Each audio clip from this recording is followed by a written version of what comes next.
लिहिताना किंवा विचार करताना हा विचार करता का की ओके हे जरा अति होईल का, हे लोकांना आवडेल का? मीच सिनेमा करतोय आणि त्याला लोकांपर्यंत पोहोचवायची पण जबाबदारी मीच घेईल.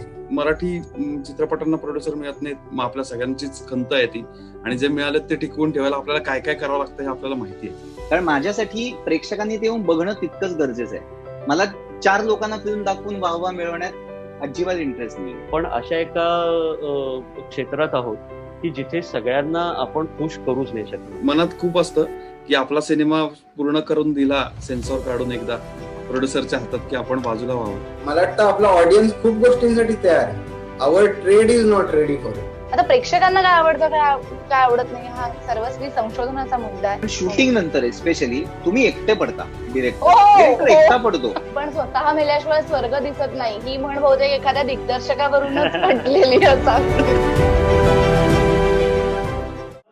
म्हणजे अजून एक मला विचारायचं आहे की आपली जी फिल्म मेकिंगची प्रोसेस आहे, डिरेक्शनची प्रोसेस आहे, मग राईट फ्रॉम स्क्रिप्ट लिहिण्यापासून ते अगदी मार्केटिंग पर्यंत आता हल्ली ती प्रोसेस आहे. जेव्हा डिरेक्टर इन्व्हॉल्ड असावं लागतं, त्यातली कुठली प्रोसेस ह्याच्यावर तुम्हाला सगळ्यात जास्त वेळ द्यायला मनापासून आवडतं? म्हणजे काही लोक, माझ्या ओळखीचे काही लोक त्यांना शूटला जाणं अजिबात आवडत नाही, त्यांना ती स्क्रिप्ट लिहायला आवडते. काही लोकांना एडिटवर बसायला आवडत नाही, पण त्यांना म्युझिकवर वेळ घालवायला म्हणण्यापेक्षा म्युझिकवर वेळ द्यायला खूप आवडतो. तर अशी कुठली प्रोसेस आहे जी तुम्हाला वाटते की ती स्टेज आली की तुम्हाला वाटतं हा आता मला मजा येणार आहे, अशी ती कुठली स्टेज आहे? समीर? माझ्यासाठी शूटिंग. कारण असं कधीच 100% मी शुअर आहे या बाबतीत की इथे हजर असलेल्या आपल्या कुणालाही असं झालेलं नाहीये की आपल्याला हवेत X दिवस आणि आपल्याला X दिवस मिळाले. असं कसं? असं कधी होऊच शकत नाही आपल्याकडे. त्याच्यामुळे मला ती स्टेज मात्र खूप जास्त आवडते. म्हणजे स्क्रिप्ट वरती आपण सगळेच काम करतो ते आवडत असतं, पण जेव्हा पहिला दिवस येतो ना शूटिंगचा, तिथपासून ते शूटिंग संपेपर्यंत हे माझ्यासाठी म्हणजे मी सेट वरती असतो तेव्हा मी सगळ्यात जास्त आनंदी व्यक्ती असतो, सगळ्यात जास्ती. कारण मला ते सृजनाची मजा तिथे आहे असं मला सतत जाणवत असतं की इथे जे घडेल ते अंतिम असणार आहे. इथे चुकलो तर चुकलो, इथे नाही चुकलो तर इथे नाही चुकलो. कारण चुका नंतर सुधारता येतील, म्हणजे कव्हर करता येतील, सुधारता येणार नाही. तर इथे मला आता या क्षणी हे जितकं जिवंत आहे तेवढं जिवंत स्वरूप या कथेचं म्हण, या बीजाचं म्हण इतर कुठल्याही ठिकाणी काम करताना नसणार आहे. त्यामुळे मला तो जो एक 30, 35, 32, 28, 25, 20 या दिवसांचा जो काही एक आपला काळ असतो तो माझ्यासाठी सगळ्यात खरा काळ असतो. सगळ्यांचं सेम असेल मग?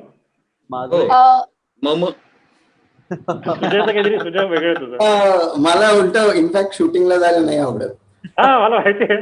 मला ते असं त्या रोमॅन्टिक आयडियांमध्येच रेंगाळायला आवडतं. आता लिहून झाली रियालिटी नको वाटते का? 100 एक्स्ट्रा मागवले, 2च आलेत वगैरे रियालिटी. शूटिंग म्हणजे सगळ्यात भयंकर. आणि कसं होतं, कारण तुम्ही सगळं व्हिज्युअलाइज करून ठेवलेलं असतं की हा सीन असा करेल, ते कधीच तो सीन तसा होणार नसतो शूटवर. त्यामुळे मग ते सगळं एक्सरसाइजेस मला तो असा रिडिक्युलस वाटतो. त्यापेक्षा ती आयडिया ऑफ ते ड्रीम बघणं, तुमचा सीन नुसताच इमॅजिन करणं, तो कसा प्ले आउट होतोय हे नुसतंच याची वाट बघत बसणं, ह्याच्यातच मजा येते. आणि ती सगळी तयारी, म्हणजे उगाच ऍक्टरला बोलवायचं, कर रे हा सीन करून बघ जरा, आणि ते खूप आवडतं. पण ते शूट मला आय गेस मला प्रत्येक गोष्टीची आय डोंट नो, पण मी प्रत्येक गोष्टीची तेवढ्याच उत्सुकतेने वाट बघत असते. मी सगळ्यात जास्त वाट बघत असते ती एडिटची वाट बघत असते. मन फकीराच्या वेळेला तर तसंच झालं होतं. आणि कारण जेवढं एडिट करताना शिकायला मिळतं ना तेवढं कधीच कुठेच शिकायला मिळत नाही. म्हणजे मन फकीराच्या एडिटवर 12 तास, म्हणजे ज्या क्षणी त्याचं एक लाईनअप झालं होतं मी सुरुवातीला गप्प बसून असायचे, कारण मला माझा व्ह्यू नको होता. त्यांनी त्याचं काम करावं प्रवीणनी अशी अपेक्षा होती, पण मी तिकडे होते मुंगळ्यासारखी. गुळ होता तो माझ्यासाठी आणि मी चिकटलेली होते. आणि त्याचा मनाचे श्लोकच्या लिखाणाच्या वेळेलाच इतका मला भयंकर फायदा झाला की नको असलेल्या सगळ्या गोष्टी, किंवा मला माहिती होतं की हा सीन एवढाच पुरेसा असणार आहे. आणि I don't know, me may be दिग्दर्शिका त्याच्याचसाठी झाले की मला प्रत्येक, म्हणजे मी गाणं शिकली आहे किंवा मला एडिटिंग वर बसायला भयंकर आवडतं. लिखाण हे नवीन डेव्हलप झालंय, म्हणजे कोणी नव्हते आधी, त्याच्यामुळे मला लिहायला लागलं. मी काही लिखाणाकडे मनापासून वळले नव्हते. पण आय थिंक मी प्रत्येक गोष्टीची तेवढ्याच उत्सुकतेने वाट बघत असते. म्हणजे आता काय असं माझं मनात चालू असतं. पण एडिटिंग इज समथिंग ज्याला मी अशी रंगलेली असते मी त्याच्यामध्ये. मार्केटिंग मला मार्केटिंग थोडस काय वाटतं माहितीये का, शूटिंग नंतर मी कायम बोलतो मी की एडिट पर्यंत तरी सुद्धा एडिटर तुझ्या बरोबर असतो, पण शूटिंग नंतर स्पेशली तुम्ही एकटे पडता. डिरेक्टर एकटा पडतो. प्रत्येक डिपार्टमेंट वेगवेगळं असतं आणि तुम्ही त्यांना जोडणारा दुवा असता. आणि हे मला अजिबात आवडत नाही. मला असं होतं की मी एकटा आहे आता, माझ्यासाठी काही चाललेलं नाहीये, मी 10 डिपार्टमेंटसाठी आहे आता, असं विचित्र. हे मला अजिबात आवडत नाही. सॉरी. म्हणजे आठवण येते ना, म्हणजे डबिंग चालू असताना मला माझ्या आर्ट डिरेक्टरची पूर्वाची कधी कधी आठवण येते की ती जस्ट असली असती तर मजा आली असती का आणखी. मला येते, पण मला राग येतो आठवणीतनं. आर्ट डिरेक्टरच्या आठवण तुला देते तुला, ते चांगले आहेत लोक. काय 2 नंबर प्लीज दे, प्लीज.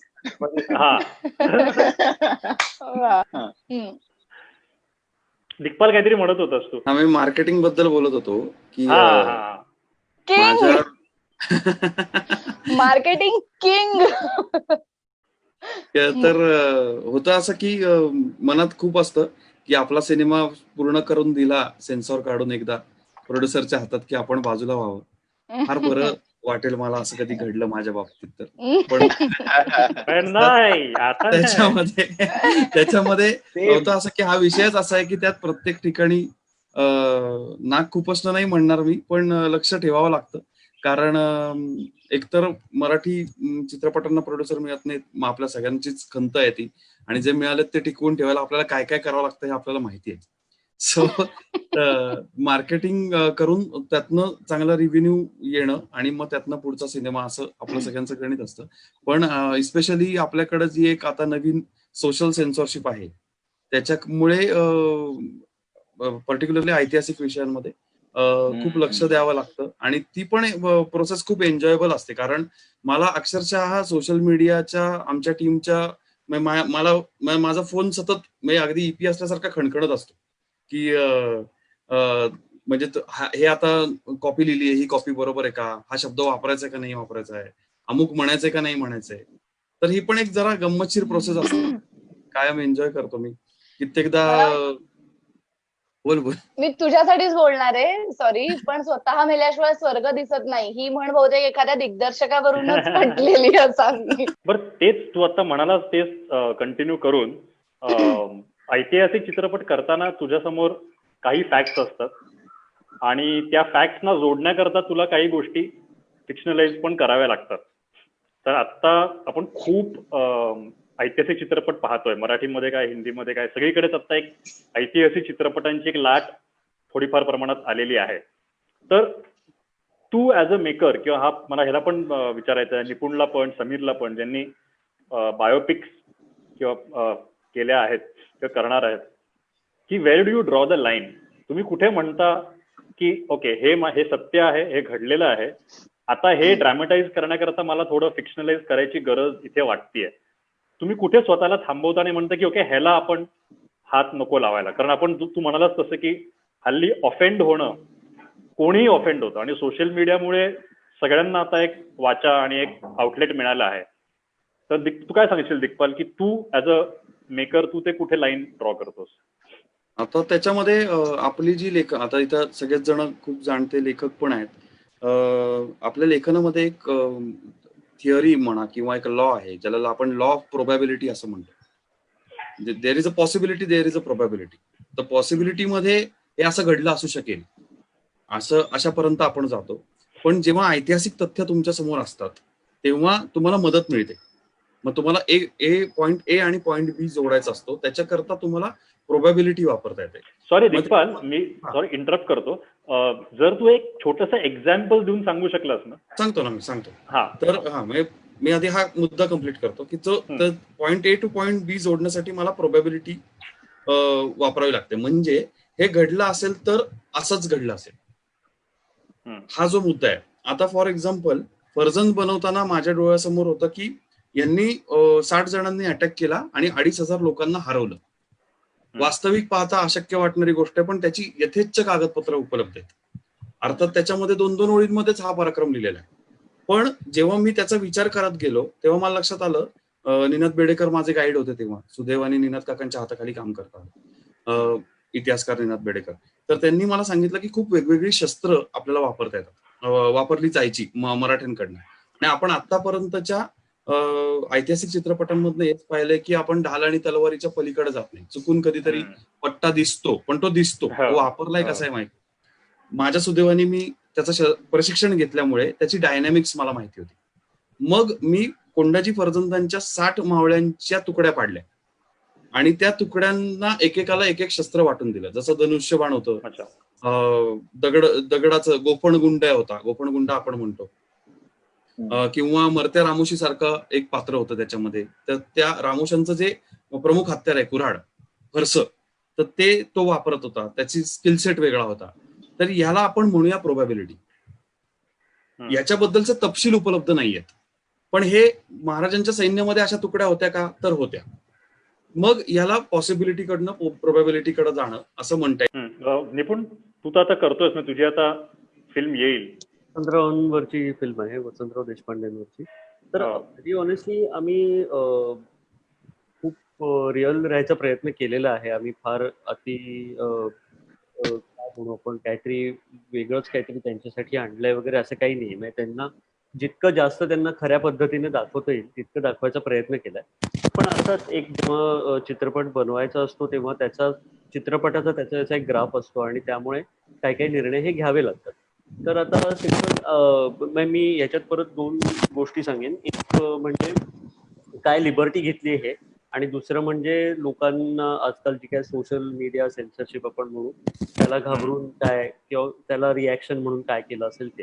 तर पहिली गोष्ट ही अशी होती की त्यांच्या आयुष्यात एक घटना घडली होती जी फार अशी मन हेलावणारी आहे, आणि तर ती त्या क्रोनॉलॉजिकली त्या चित्रपटात बसत नव्हती व्हेरी ऑनेस्टली. ती नंतर कधीतरी घडली, पण आता ती त्यांच्या आयुष्यात घडली होती आणि असं वाटत होतं की हा प्रसंग इथे जर केला तर असं वाटू शकेल की या प्रसंगामुळे काहीतरी पुढे घडलं. तर तो प्रसंग जरा त्यांच्या आयुष्यात अलीकडे आणला असं दाखवलं.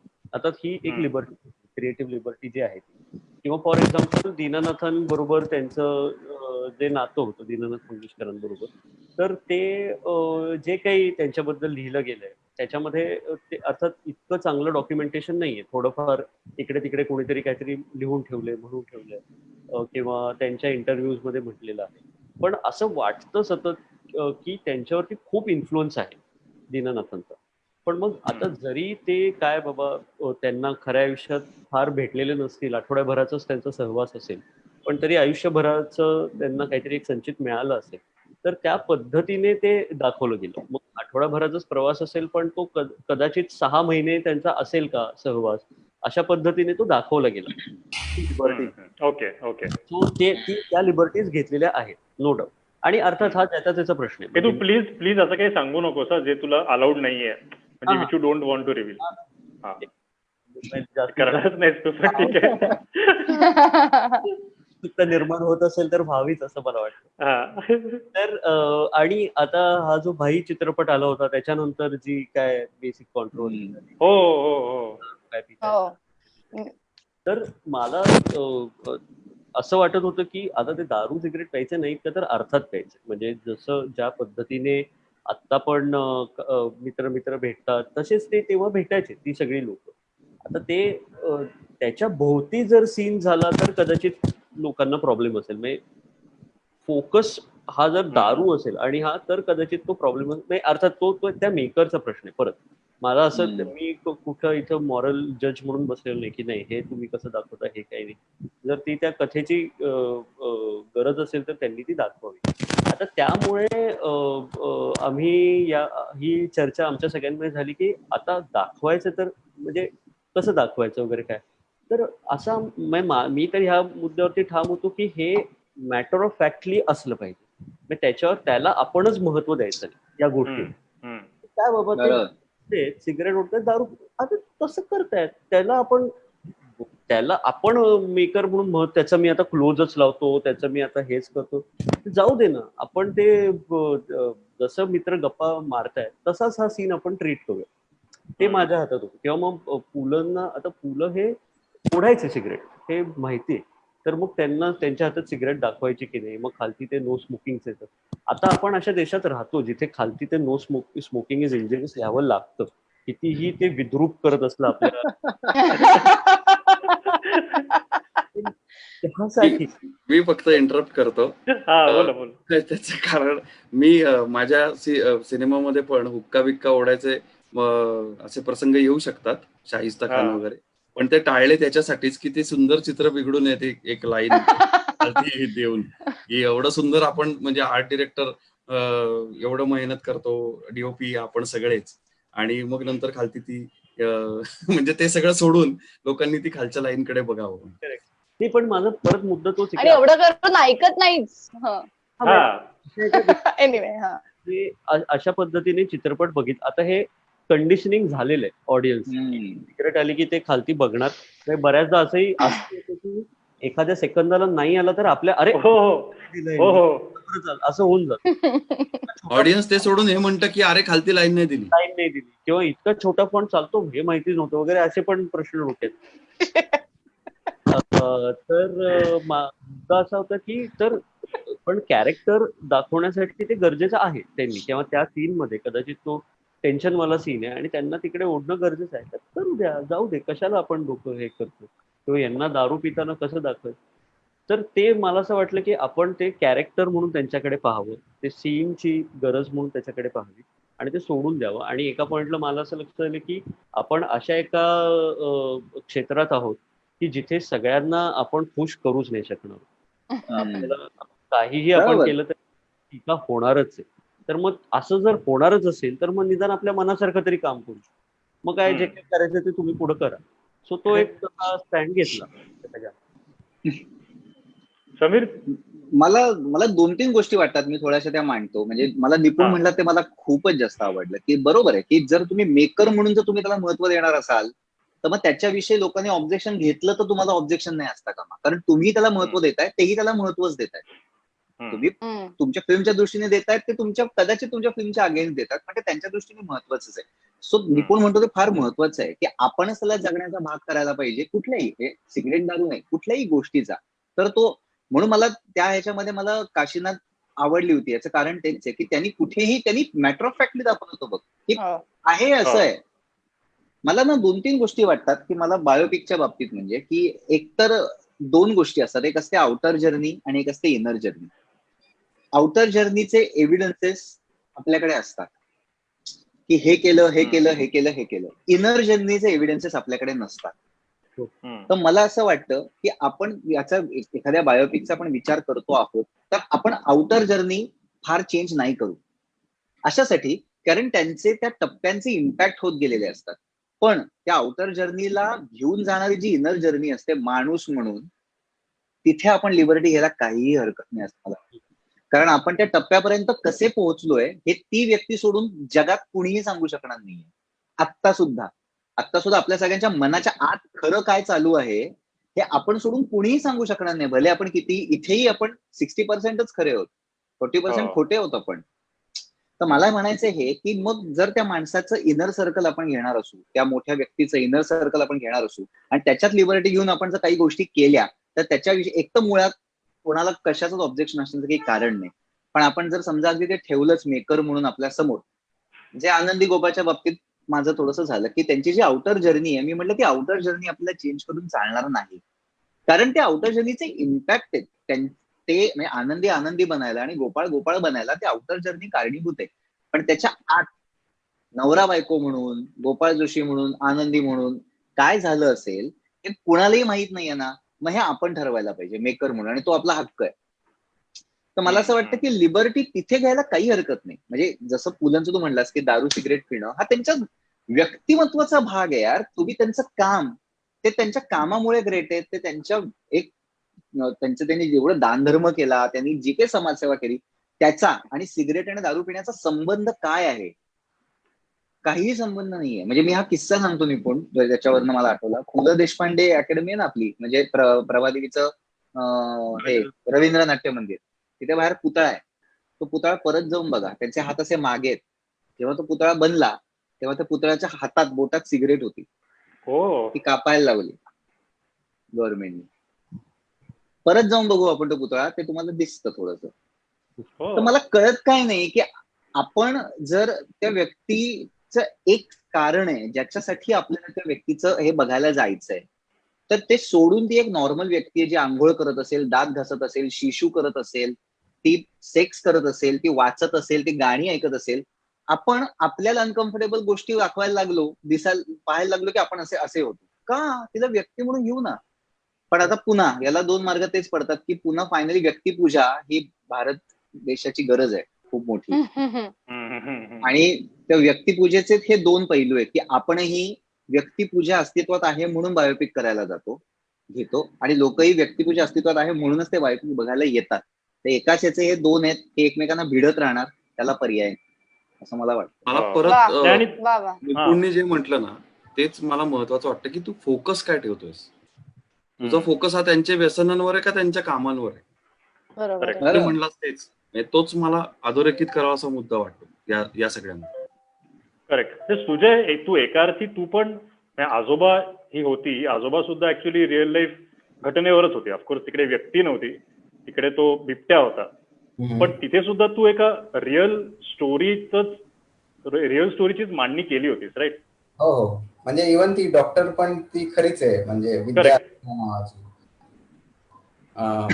हो. तिथे पण तुला ते आलंच असेल की ह्याच्यातलं मी किती ड्रॅमटाईज करायचंय, किती खरं ठेवायचंय.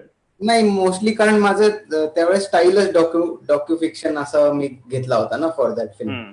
त्यामुळे मला असं ते फार कुठे जाता नाही आलं आणि हा खूपच स्पेसिफिक होता एन्व्हायरमेंटच्या बाबतीत. तिथे असं फार ड्रामॅटायझेशन असं नव्हतं आणि जे मला हवं होतं ते उर्मिलाला नको होतं, त्यामुळे मग ती म्हणाली नको. म्हणजे अति पर्सनल त्या एकट्या बाई विषयी मला जे सांगायचं होतं, एवढे वर्ष नुसती जंगलात राहून तर गोट्या तर नाही खेळणार ती, तर काय करते याचे खूप असे सारे व्हिज्युअल्स होते, पण ते तिला नको होते. So I had to let go of them.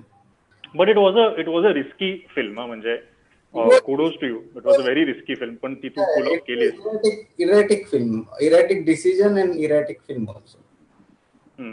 नाही, पण आता त्याच्यावरनं मला पुढच्या यायला यायचंय की किती रिस्क घ्यायला मुभा आहे आपल्याला आज. आता तू फुंतरू केलास, ती पण एक मायामध्ये रिस्कच होती. तू आजोबा केलास, ती पण एक रिस्कच होती. तू केसरी केलास, केसरीच्या आधी तर दंगल आणि रेसलिंग बेस्ड दोन मोठ्या हिंदी फिल्म येऊन गेला. दंगल आणि मी दुसऱ्याचं नाव विसरलो, आय एम सॉरी, सुलतान ती होती. तू तरी रेसलिंग बेस्ड फिल्म केलीस. किंवा तुम्ही सगळ्यांनी तुमच्या परीने वेगवेगळ्या प्रकारे रिस्क घेतल्या आहेत. तर स्टार्टिंग फ्रॉम यू, मग I also like to hear Mrinmay, कारण तिने पण एका अर्थी अर्बन रॉमकॉमची रिस्क घेतलीच, कारण त्याचं आपल्याला काहीतरी असं चांगलं बाहेर आल्याचं कधी दिसलं नव्हतं याच्या आधी. तर आपल्याकडे किती मुभा आहे आता, एकदम रिस्क आपण घेऊ शकतो का आपल्या ऑडियन्सचा आता slow poisoning is the best way? मला असं वाटतं की actually Marathi is the only language आणि इंडस्ट्री म्हणून आपण जिथे एवढ्या प्रकारच्या रिस्क घेता येतात. म्हणजे हे बाकी इतर कुठल्याच याच्यात करता नाही येत एवढं. मे बी थोडंफार मल्याळम सिनेमा आपण बघू शकतो, पण मराठी एकमेव आहे जिथे आपण एवढ्या रिस्क घेऊ शकतो. आणि मी तर म्हणेल त्याचं जिवंत उदाहरण आहे, कारण तसं बघायला गेलं तर शाळा पण रिस्कच आहे. त्या काळात त्याच्या फिल्म्स नव्हत्या होत. मला आठवतं की आमचे प्रोड्युसरच थोडेसे हे झाले होते, कावरे झाले होते की ओ शिट, म्हणजे लहान मुलांची लव्ह स्टोरी दाखवणार का म्हणजे तुम्ही असं. He was kind of पॅरेनॉइड with the idea. तो तिथनं जे सुरू झालंय. सो मी जिवंत उदाहरण यासाठी म्हटलं की for me to consistently make such kind of films that are not working also. असंही नाही की खूप दणक्यात बॉक्स ऑफिस होत आहेत किंवा काय. सो ते करायला मिळणं हेच कदाचित या इंडस्ट्रीमध्ये पॉसिबल आहे, कारण याचा जीव छोटा आहे. आपण नाही म्हटलं तरी सगळेजण 5 कोटीच्या आतलेच फिल्म्स करतोय. असं हा सगळा त्याचं काय म्हणतात लॉजिक मला वाटतंय. पण आणि तरी तू रिस्क घेतच राहणार पुढे सुद्धा. तू आता म्हणालास की ती पर्सनॅलिटी येणार आहे सुरू, म्हणजे त्याचं तेच म्हणूनच विचारलं मी. काही संबंध नाही त्याचं किंवा इंडस्ट्रीशी काही संबंध नाही. ते प्युअरली पर्सनॅलिटी बेस्ड आहे ते. आणि जो सिनेमा मला करायचा आहे किंवा एक just try to do kind of various genres, हाताळणी वेगवेगळ्या ह्याच्यात. सो पुढे जाऊन जेव्हा काहीतरी कॉन्क्रीट करेन तेव्हा ह्या सगळ्याचा खूप छान बेस झालेला असेल. राईट. मृण्मयी, तू पण अशा प्रकारे रिस्क अव्हर्स आहेस का? तू घेशील ती जाऊन? सुरुत मला असं वाटतं की प्रत्येक फिल्म ही एक रिस्क असते. म्हणजे बरोबर. तुम्हाला जे पोटातून सांगावंसं वाटतंय ते तुम्ही सांगत राहिलं पाहिजे. याचं कारण म्हणजे आणि अनलेस अँड अंटिल म्हणजे आता मनफकिराबद्दल बोलायचं झालं तर आपल्याकडे जो रॉमकॉम हा विषय किंवा असे फार सिनेमे बनलेले नाहीयेत. तर मला मनापासून ती गोष्ट सांगायची होती आणि अनलेस अँड अंटिल लोकांपर्यंत अशा गोष्टी पोहोचत नाहीत. मला खूप चांगला रिस्पॉन्स मिळाला. आता करोनामुळे तो 4 दिवसात अख्खी इंडस्ट्रीज बंद पडली, थिएटर्सच बंद पडले. त्यामुळे त्याचं काय झालं असतं हे आता मला माहिती नाही. पण अनलेस अँड अंटिल नवीन प्रयोग होणार नाहीत, नवीन विषय सांगितले जाणार नाहीत, नवीन विषय मांडले जाणार नाहीत किंवा कुठल्याही पद्धतीची फिल्म बाहेर येणार नाही, जे मेकर्सना म्हणायचंय, तोपर्यंत लोकांचा कल त्याच्याकडे आहे का नाही हे कसं कळणार?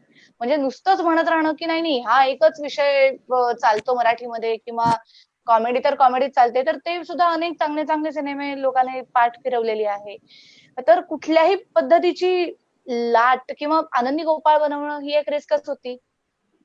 कारण आपल्याकडे लोकांना काय कधी कुठे कुठली गोष्ट आवडेल. आता नागराजने सैराट बनवलाच नसता तर मराठी इंडस्ट्री 100 कोटी करू शकते हेच माहिती नसतं. नागराजकडे तेव्हा काय होतं, 2 नवीन मुलं होती आणि घेतलेली पूर्णपणे रिस्कच होती. सो माझ्यासाठी प्रत्येक सिनेमा बनवणं ही एक रिस्क असते. तुम्हाला तो चांगला बनवणं, तो उत्तम बनवणं आणि लोकांना तो आवडेल ह्याची एक आशा मनामध्ये धरून त्या सिनेमाची बोळवणी करणं एवढंच मेकर्स म्हणून तुमच्या हातामध्ये असतं.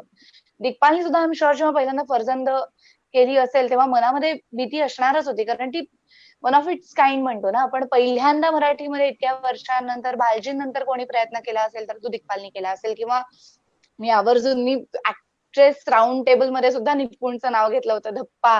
ही मला निपुणची अत्यंत आवडलेली फिल्म होती जी म्हणजे अजूनही मला धप्पा सिनेमा जसाच्या तसा आठवतो. सो ह्या सगळ्याच सिनेमांसाठी प्रत्येकाने रिस्क घेतलेली आहे. यातले प्रयोग आता प्रेक्षकांना काय आवडतं काय आवडत नाही हा सर्वस्वी संशोधनाचा मुद्दा आहे. कारण सध्या तुम्ही लिहिताना किंवा विचार करताना हा विचार करता का की ओके हे जरा अति होईल का, हे लोकांना आवडेल का? तुम्ही लिहिताना विचार करता का कोणी? मी एक थोडंसं अगदी मनफकिराच्याच अनुषंगाने सांगते की लास्ट टाइम सुद्धा मी सांगितलं होतं की अनेक हिंदी भाषिकांना ही एक खूप मोठी रिस्क मराठीमध्ये वाटली होती आणि तेव्हा माझं त्यांच्याबरोबर यथेच्छ भांडण सुद्धा झालं होतं नंतर की तुम्ही मराठी प्रेक्षकांना काय समजता, म्हणजे मराठीमध्ये हे चालेल आणि मराठीमध्ये हे चालणार नाही, हा हिंदी माणूस कसा काय सांगू शकतो? मराठी प्रेक्षक हा खूप पुढे गेलेला आहे, खूप प्रगल्भ प्रेक्षक आहे आणि माझं याच्यावरती गाढा विश्वास आहे. आपण अमेझॉन सुद्धा बघतो, आपण नेटफ्लिक्स सुद्धा बघतो, आपण भालजींचे सिनेमे सुद्धा बघतो, पद्माभंगी बघतो, सुमित्रा मावशींच्या सिनेमांवर सुद्धा मनापासून प्रेम करणारा प्रेक्षक वर्ग आहे. सो लिहिताना तुम्ही त्या स्टोरी बरोबर ऑनेस्ट आहात. जिथे तुम्ही ऐला हे प्रेक्षकांना आवडेल का, मग माझ्यावर टीका होईल का आणि मग त्यांना आवडेल म्हणून तुम्ही काहीतरी करायला गेलात तर मग ते सगळंच भरकटत जातं स्क्रिप्ट, या मताची मी आहे. त्यापेक्षा तुम्ही ऑनेस्टली तुमच्या पोटातली गोष्ट मांडा, ती जास्त भावते. हे माझं मेकर म्हणून किंवा मी एखादी गोष्ट जेव्हा करते तेव्हा मी ही गोष्ट मनात ठेवून करते की ऑनेस्ट तुम्ही प्रेक्षकांपेक्षा सुद्धा तुमच्या सिनेमा बरोबर राहा, कारण ती ऑनेस्टी कळते लोकांना. मग कधी कधी वाटतं की अचानक परवडत नसताना आपण काहीतरी फ्लॅश करायला जातो आणि तो प्रयत्न फसतो, तेही कळतं की हे काहीतरी उगीच एक तडका देण्यासाठी गोष्ट केलेली आहे, ही नसली असती तर चांगली चाललेली होती की गोष्ट. तो ऑनेस्टी सिनेमाच्या कथेबरोबर जास्त असली पाहिजे असं मला वाटतं. सुजय, तू काहीतरी म्हणत होतास की तुला म्हणजे just to continue with Mrinmay's point, मला वाटतं आपला ऑडियन्स खूप गोष्टींसाठी तयार आहे. Our trade is not ready for it. आपले studios are not ready for it. This industry in a way is not ready for it. They are not experimental enough. ते तेवढे they are not studious enough, they don't have the educational background to support this kind of a system, जिथे तुम्ही प्रयोग करता आणि ते प्रयोग चालवायची जबाबदारी कोणा तिसऱ्याची आहे. इथे काय होतंय आता, म्हणजे माझं पर्सनल उदाहरण की मीच सिनेमा करतोय आणि त्याला लोकांपर्यंत पोहोचवायची पण जबाबदारी मीच घ्यायची. हे कुठलं आलं? किंवा हे याला मग इंडस्ट्री का म्हणायचं? मग मी पेंटिंग करून लावणं पण तेच झालं की, मग इंडस्ट्री म्हणू नका, छंद म्हणा त्याला. प्रत्येक जण समीर निपुण, तुम्हाला काय, तुमचा अनुभव काय याच्याबद्दल? माझा अनुभव असा आहे की आता मी 6 फिल्म्स जर केले असतील, जर मी असं विचारलं स्वतःला की यातली कुठली फिल्म आहे जी तू आजही तुला सांगितलं की कर, तुला हवं ते, तर तू जशी तशी करशील, त्या फिल्मचं नाव आहे डबल सी. ती फिल्म अशी आहे ज्या फिल्मला मी एका रुपयाचं मनात सुद्धा, माझ्या आत सुद्धा कॉम्प्रोमाइज केलं नाही.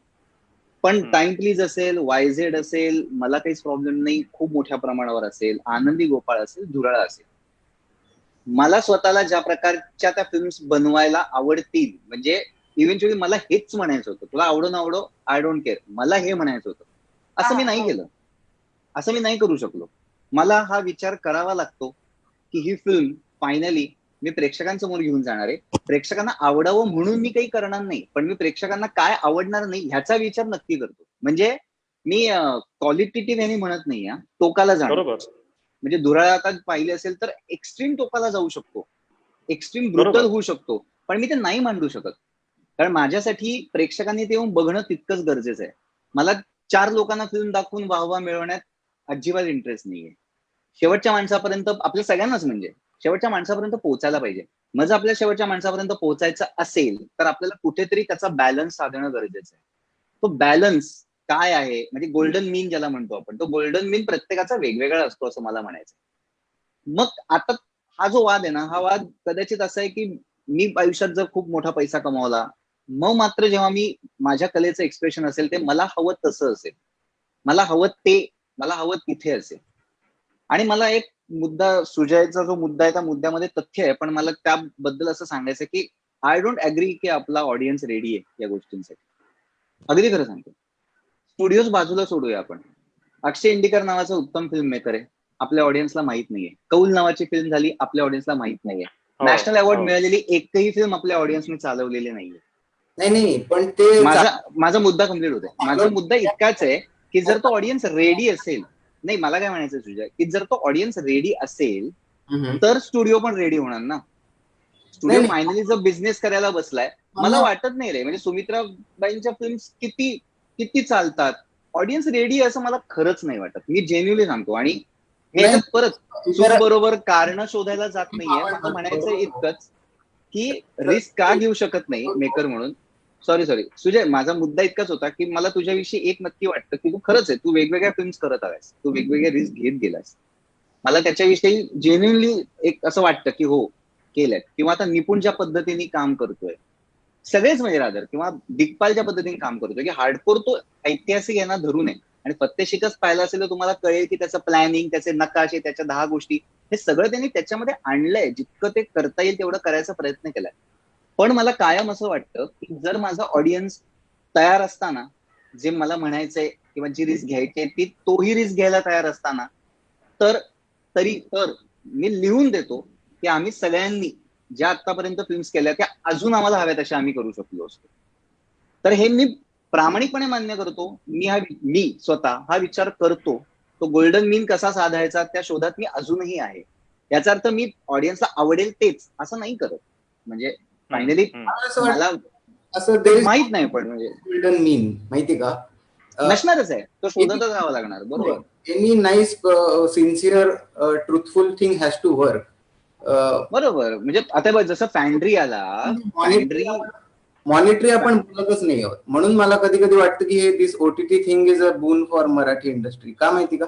कारण तिथे जाऊन आता हा प्रश्न येणार नाहीये की एवढे पैसे कमवले, एवढे पैसे. डायरेक्ट आपण फिल्म बघणार आहे आणि त्याच्या मेरिट्स वरती बोलणार. सो आपल्या इथे कसं झालंय, successful film is a earning film और स्टुडिओ फिल्म.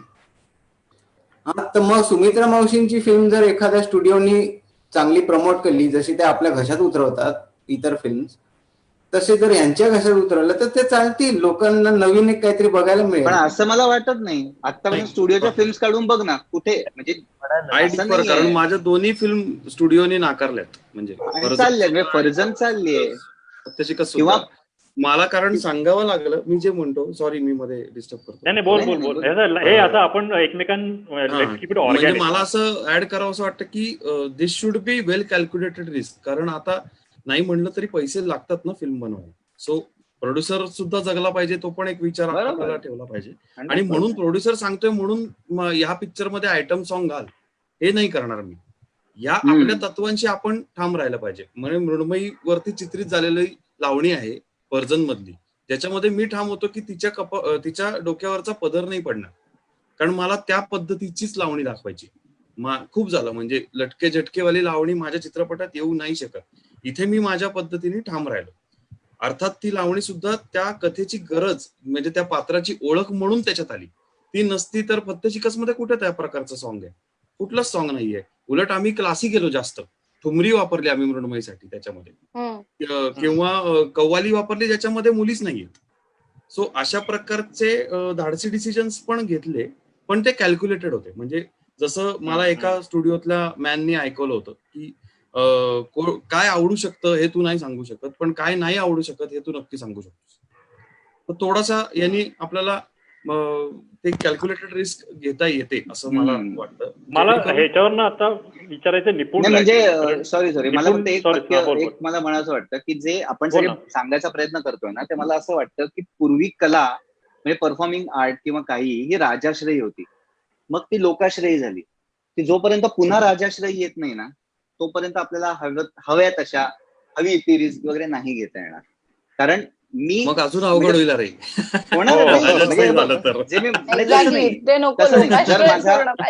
नाही तसं नाही. म्हणजे आता समजा मी प्रोड्युसर आहे रे, मी म्हणतोय की हे माझ्याकडे रुपये आहेत, ही फिल्म मला हवी तशी बनव, किंवा सॉरी तू तुला हवी तशी बनव की मी मला हवी तशी बनवतो.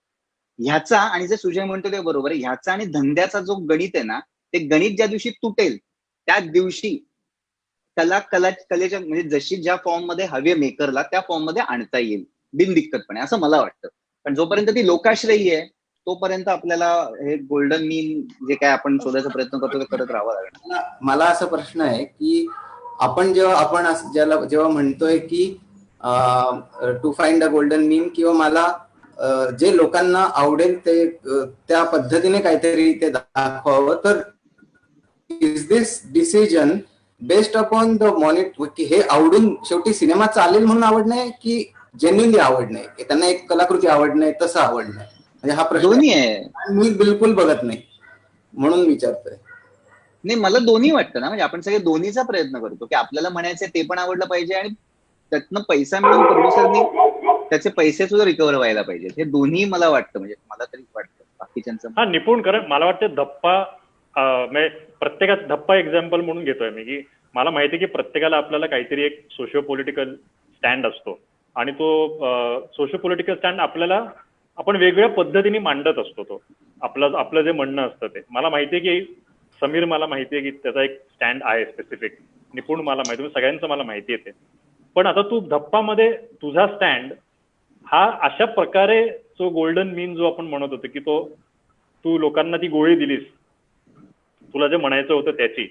So is that the way? म्हणजे तू ज्या प्रकारे केलंस ते खूप स्मार्टली झालं. म्हणजे तुला म्हणायचं होतं ते सगळं बोलून गेलंस तू, फक्त ते इतके क्यूट पद्धतीने म्हणालस की मग सगळ्यांना असंच झालं. चित्रपट चाललं नाही एवढं सगळं.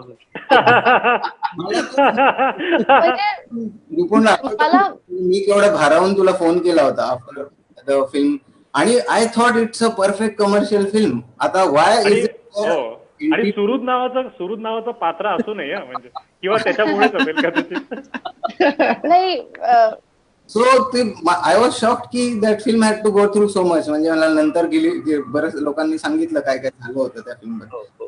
सो आय वॉज शॉक्ड की if that film was backed upon nicely, I think it माझं सेम म्हणणं आहे. Nobody will like to it. त्याच्यात कोणाला आवडणार नाही काहीच नाहीये.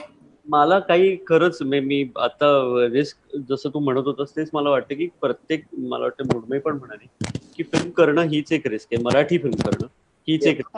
आपण काय हिंदी फिल्म सूर्यवंशी किंवा अशी काहीतरी फिल्म करणं सुद्धा ती रिस्क नाहीये असं मला वाटतं. कारण त्याचे ठरलेले काही आणि त्याच्यामध्ये काही वाईट आहे असं मी वाईट अर्थाने म्हणत नाही.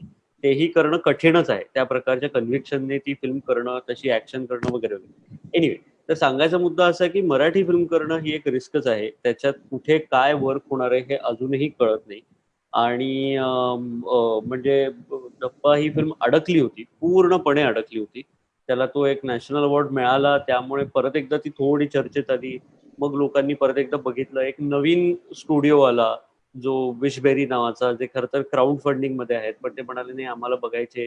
त्यांनी जीव ओतून काम केलं, पण फक्त तेवढं पुरत नाही. कारण का चांगलं म्हणजे ते सिन्सिअर होते सगळे, पण त्यांना अजिबात एक्सपिरियन्स नव्हता.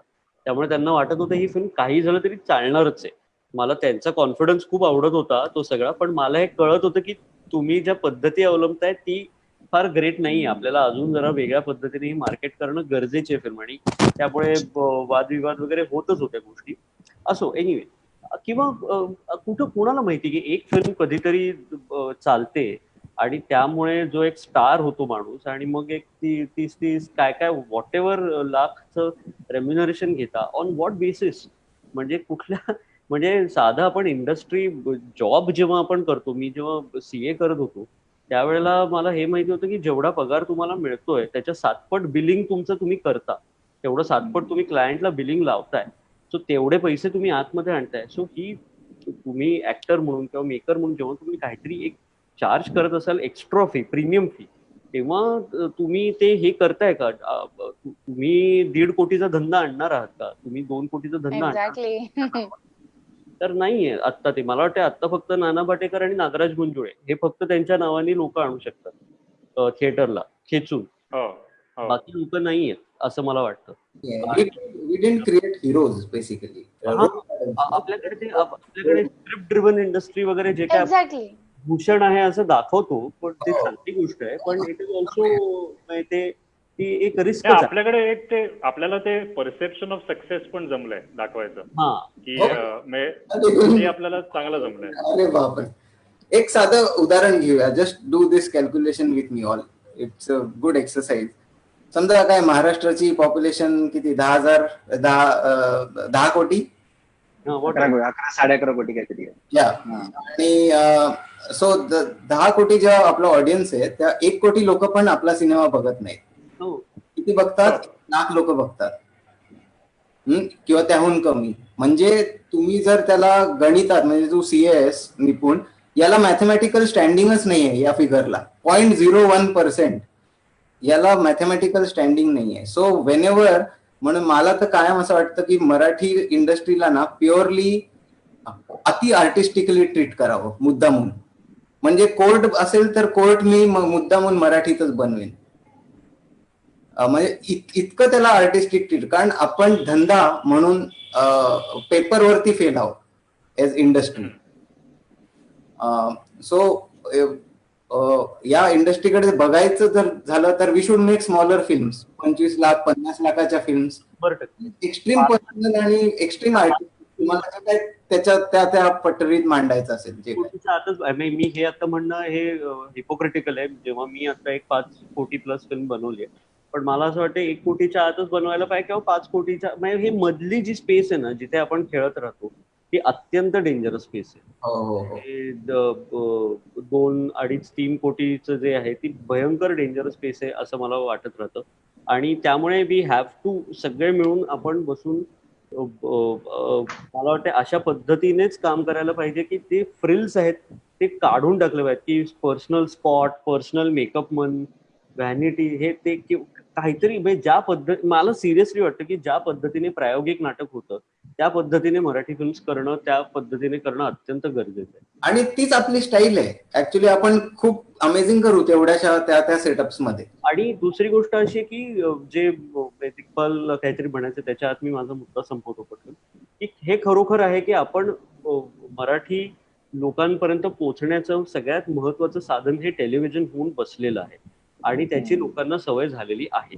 हे आता बदलणं खूपच अवघड आहे. म्हणजे त्याला एक रिअल इस्टेट इन्फ्रास्ट्रक्चर लागेल की आपण 5-5 किलोमीटरच्या रेडियस मध्ये एक थिएटर असणं गरजेचं आहे.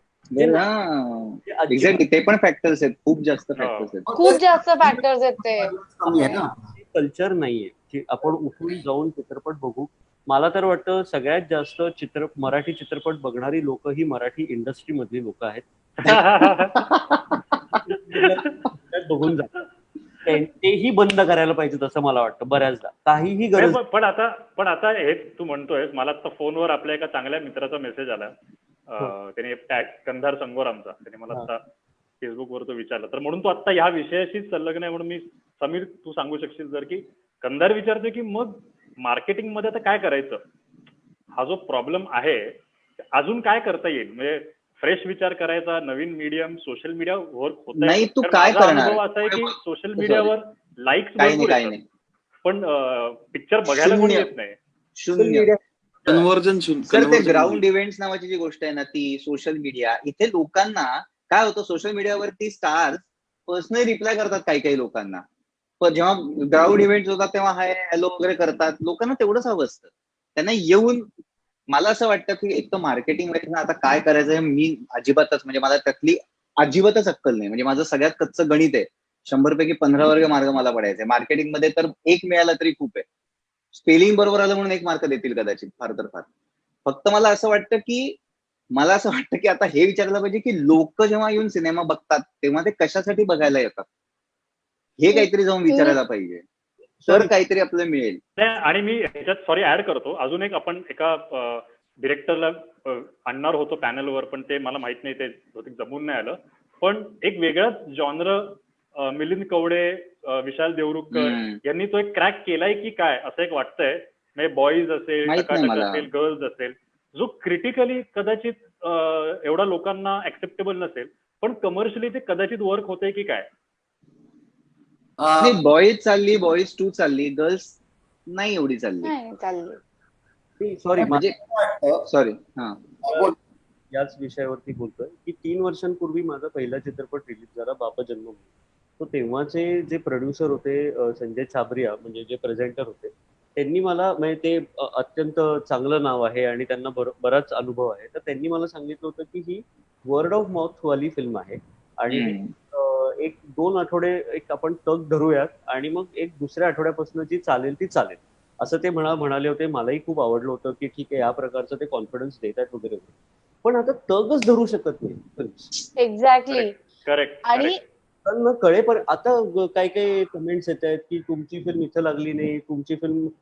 मला असं होतं की अरे मग पहिल्या आठवड्यात होती, जाऊन बघितली का नाही? का नाही बघितली? असं तर कदाचित चालली असती फिल्म, आणि मग अजून ती, त्यामुळे आता दुष्ट. आणि मी आणि तुझे पण काल हेच बोलत होतो की हा नाही, तो समीक्षा हा मुद्दा तर आता आहेच, म्हणजे नाही खूप लोक, कारण ते वाचून जातात. म्हणजे जे मगाशी समीर बोलत होता ना की कधी जातात मराठी लोक, तर अजूनही अनेक जण त्या सिनेमाबद्दल काय लिहून येत आहे वर्तमानपत्रामध्ये ते बघून. मला काय वाटतं सुरू की आपण ना ही मार्केटिंग ही प्रोसेस खूप अवघड करून टाकली आपल्यासाठीच आणि आपल्या लोकांनीच आपल्यासाठी, असं सांग. म्हणजे एक उदाहरण घे की समजा आपण 1-2-2.5 कोटीचा सिनेमा बनवतो, आपण 1, 1.25, 1.5 असे मार्केटिंगचं काहीतरी एक कॅप ठरवतो. तर हे काय होतंय, हे पूरक नाहीये. पूर्वी तर हे म्हणजे खूप पैसे होते, आता हे काहीच पैसे नाही आहेत असं वाटतं. म्हणजे शाळेचा अनुभव सांगतोय. तर मला एकही आर्टिकल कधी पैसे देऊन न्यायला लागलं नव्हतं रे. There was actual journalism happening and there actual film journalist who are keeping a tap on की कोण काय करतंय बाबा. आणि सडनली ही कोणतरी शाळाची एक फिल्म नावाचे हा कोणतरी आलाय आणि they only use to write about it. आता मला 2.5 लाख रुपये 2 आर्टिकल लिहायला सकाळला द्यावे लागतात. कुठेतरी 5 आर्टिकल लिहायला लोकमतला 5 लाख रुपये द्यायला. असं हे करत करत हा 50, 60, 70 लाखाचा हे गणित होतं.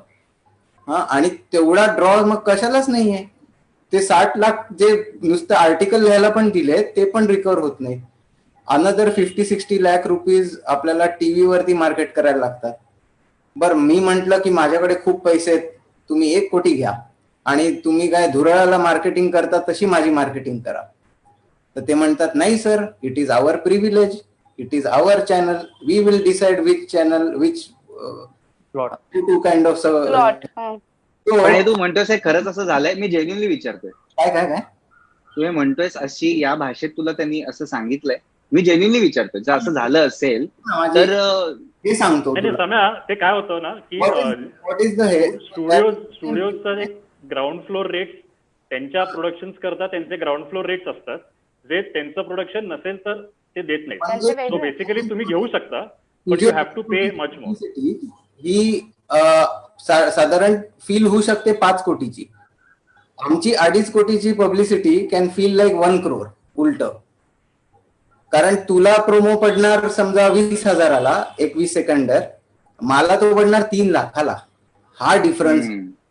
मी म्हंटल की बाबा तुमच्यासारखंच करा मग, हे काय 1 कोटी रुपये तुम्हीच करा मग, ते जसं तुम्हाला जमतं तसं.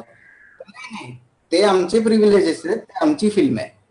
तर मग आम्ही ठरवणार त्याला 5 एपिसोड मध्ये डिवाइड करायचं की 2. तो हा समोर बसलेला तर मराठीच माणूस आहे ना, लोकच मराठी आहेत ना, आपण सगळेच मराठी आहोत ना. पण आपणच असे काय म्हणतात त्याला ब्लॉक्स तयार केले, where we only can't kind of reach to our own people. बरोबर आहे, बरोबर आहे. मराठी इंडस्ट्री जे काय आपण म्हणतो त्याच्यामध्ये मला तर असं वाटतं की बऱ्याचदा निर्माता सोडून सगळे पैसे कमवतात. हो रे, खरंय. अरे खरंय. आणि आलेला असतो की पैसे घालवायलाच आलाय. म्हणजे कधीच मला तर आनंद कधीच दिसला नाही प्रोड्युसरच्या चेहऱ्यावर मराठी फिल्म करताना. नाही, एकदा मला रस्त्यावर एक माणूस भेटला होता, तो म्हणाला होता की त्याने माझ्या गाडीकडे बघितलं, तो म्हणला पालिओ, फियाट पालिओ. तर तो माझ्याकडे घाण नजरेने बघितल्याने म्हणाला, तुम्ही पालिओ चालवता? मी म्हणतो की तुला वाटलं काय मी कोण आहे किंवा किती पैसे मिळतात? काहीही पैसे मिळत नाहीत. नाही, ते आपल्या नातेवाईकांना वाटत असतात ना की सिरियल मध्ये काम करायला लागलं म्हणजे याचा बंगला असेल, त्याच्याकडे गाडी असणार, आणि हा तू पाणीपुरी पण खातोस, हे जर त्यांचं परसेप्शन असेल तर म्हणजे ठीकच आहे. नाही, मला खूप जेन्युइनली वाटतं. म्हणजे आता आपण खूप बोललो या विषयावरती आणि सगळ्यांचे पॉइंट्स आहेत, पण मला खरंच मला जेन्युइनली प्रश्न पडला की ऑडियन्सला, मराठी ऑडियन्सला विचारावं की तो फिल्म बघायला जेव्हा जातो तेव्हा तो काय म्हणून बघायला जातो. म्हणजे मराठी म्हणून नाही, हिंदी, तमिळ, तेलुगू, काही, एक्झॅक्टली तो काय म्हणून मला काय वाटतं की तू ती फिल्म बघायला जातोय हे शोधून सर्वे केला पाहिजे. सिरियसली माहिती का, आवर जर्नलिझम इज सो स्क्रूड. ते ऍब्सोल्युटली काहीच असं हे करत नाहीत की थोडंफार तरी काय म्हणतात इन्व्हेस्टिगेट करतील, एखादी फिल्म का चालली त्याचा अभ्यास आपल्या समोर मांडतील. काही नाही. म्हणजे आपल्याकडे हिरो इज बिग बॉस मध्ये जिंकलेली जोडी are our role models. So how do we काय, म्हणजे मला कधी कधी इतकं कन्फ्युजिंग होतं ना की how do I tell kids की बाबा तू याला फॉलो कर, तू या बाईला फॉलो कर, तू या मुलाला फॉलो कर, का तर ते बिग बॉस जिंकले.